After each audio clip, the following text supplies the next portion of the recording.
45 heures de Paris, que vous pourrez bien sûr suivre en direct sur notre antenne. On apprend que c'est Michel Sapin qui lui succède. Avec nous, Roselyne Febvre, sur ce plateau. Bon, ben voilà, on s'y attendait depuis des mois. Cette démission, elle est désormais officialisée par le président de la République lui-même et il ne traîne pas, il nomme immédiatement dans la foulée Michel Sapin. Oui, bien sûr. D'ailleurs, c'était l'hypothèse que je vous donnais tout à l'heure à votre question sur qui allait le remplacer. C'était probable que ce soit Michel Sapin ou peut-être Matthias Fekl, le secrétaire d'État au commerce extérieur, qui est l'homme qui monte au Parti socialiste. Mais c'est Michel Sapin qui, effectivement, récupère pour les derniers mois qu'il reste à la gauche à gouverner. Et puis, Emmanuel Macron qui fait en quelque sorte le saut de l'ange, puisqu'il démissionne effectivement. C'est la seule fenêtre de tir qu'il pouvait trouver.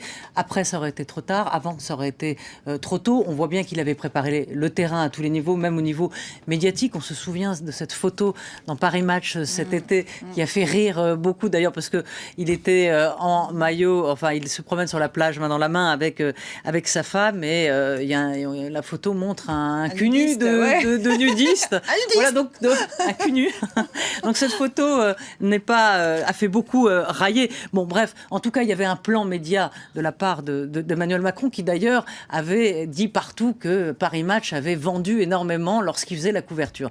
Donc on sentait bien que de toute façon il avait des fourmis dans les pieds et que c'était le moment pour lui d'y aller. Donc la grande question c'est effectivement est-ce qu'il aura l'image du traître, celui qui va trahir Hollande, celui qui va être le Brutus de César, qui va tuer le père en politique, puisque dans le fond c'est le grand cynisme de la politique, c'est qu'il faut tuer le père à un moment.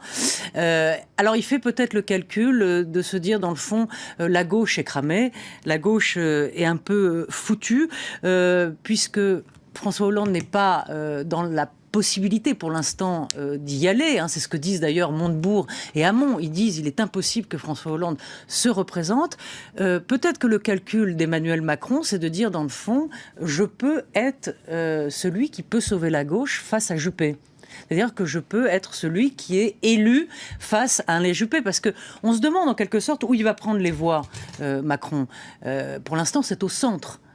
Même s'il dit je suis ni droite ni gauche, il n'ira pas prendre des voix au Parti socialiste puisque pour le PS, c'est un affreux libéral, pro-business, post-socialiste, on va dire. C'est pire que la troisième voie de Blair. Donc voilà, il est honni par les socialistes. Donc on voit bien qu'il drague la droite aussi. Et puisqu'il est allé voir De Villiers cet été, il a fait une ode à il est déjà en campagne. Il est déjà en campagne. Mais oui, mais être en campagne, vous aussi, on peut être en campagne. Le problème, c'est qui va voter pour nous. Non, mais voyez, il faut à un moment savoir quelle voix vous pouvez attirer. Est-ce que vous attirez à gauche? Non. Est-ce que vous attirez au centre? Peut-être. Et à droite, c'est pour ça qu'il mord sur l'électorat. Et d'ailleurs, il l'a dit, je suis ni droite ni gauche. Bon, on verra ça en tout cas dans les prochains jours, les prochaines semaines.